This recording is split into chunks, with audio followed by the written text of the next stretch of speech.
Imagine having it all: talent, fame, fortune, only to watch it crumble before your eyes. Today, we're diving into the stories of athletes who had the world at their feet, but through their own choices, saw their careers crash and burn. We present players who ruined their careers themselves. Adriano Lede Ribeiro, known in world football as Adriano. Imagine being hailed as the next Ronaldo, one who possesses a lethal left foot, terrorizing defenders across Europe. Appeared on the scene, quickly left fans and critics in awe. He was born in the slums of Rio de Janeiro and was able to overcome that and started with Flamengo club and managed to rise to stardom. Having made his mark in Brazil, Adriano's move to Inter Milan in 2001 marked the beginning of a new era. He was unstoppable, scoring from impossible angles, earning himself the nickname Imperial. But behind the scenes, Adriano's life was unraveling, as he received a call about his father's death, sending him into a spiral of depression and alcohol abuse. Soon his struggles off the field began to affect his performance. From the short comeback, Adriano was unable to fully regain his form. His battles with weight, fitness and personal demons overshadowed his natural talent. Clubs lost patience, and his career, destined for greatness, faded into obscurity. What happens when a player touted as one of the best in the world suddenly loses his magic touch? Eden Hazard, the Belgian wizard, began his journey to stardom at Lille, where his dazzling dribbles and eye for goal earned him the League One Player of the Year twice. His talent was undeniable, and the footballing world took notice.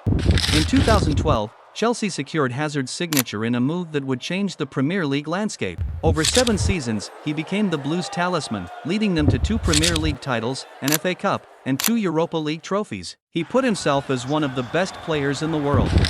In 2019, Hazard achieved his dream move to Real Madrid for a reported €100 million. The expectations were sky high, but the dream quickly turned into a nightmare.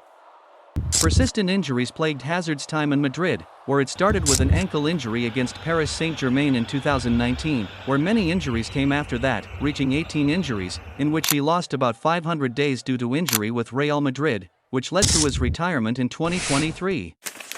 Dele Alli burst onto the scene at Tottenham Hotspur. Under Mauricio Pochettino, he became a key player in the team. His partnership with Harry Kane was particularly lethal, making him one of the most exciting young talents in English football. However, things took a dramatic turn when Pochettino was replaced by Jose Mourinho. Under Mourinho, Dele's playing time began to decline. The Portuguese managers did not fit with Dele's free-flowing style of play. In January 2022, Dele moved to Everton in search of a fresh start and more playing time, under Frank Lampard.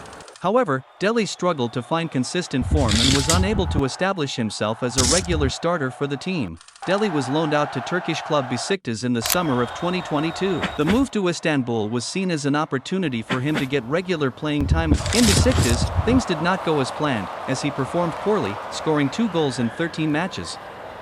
Technical coach Şenol Güneş excluded him from the list, and he was attacked and berated by Besiktas fans. After his return to Everton, things were no different, sitting on the bench. Paul Pogba, from World Cup glory to a shocking ban. Pogba's talent was evident from a young age. He joined the Le Havre Academy before making a bold move to Manchester United's youth team. Pogba sought more playing time, leading to his controversial transfer to Juventus in 2012. At Juventus, Pogba blossomed into a world-class midfielder.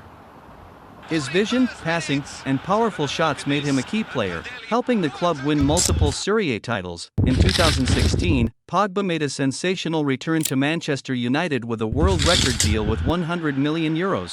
Being the best midfielder in the world, but unfortunately, his time at Old Trafford was often marred by injuries and inconsistency.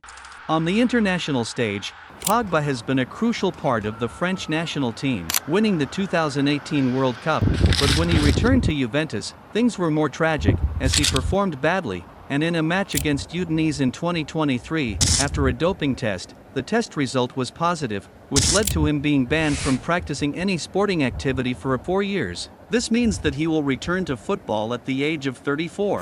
Balotelli's career is a tale of unfulfilled potential and self-destruction. Born in Palermo, Italy, he joined Inter Milan's youth academy and quickly rose through the ranks. By the age of 17, he was already making headlines in Serie A.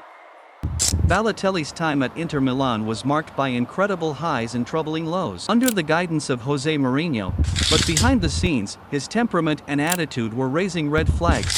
2010, Balotelli made a high-profile move to Manchester City. The Premier League was supposed to be his new playground, a place where he could cement his status as one of the world's best strikers. But the controversies continued. Training ground fights, reckless behavior, Balotelli's off-field antics became tabloid fodder. From setting off fireworks in his bathroom to driving into trouble, he was often in the news for all the wrong reasons. His career became a series of short stints at various clubs. AC Milan, Liverpool, Nice, each move promised a fresh start, but the same issues resurfaced.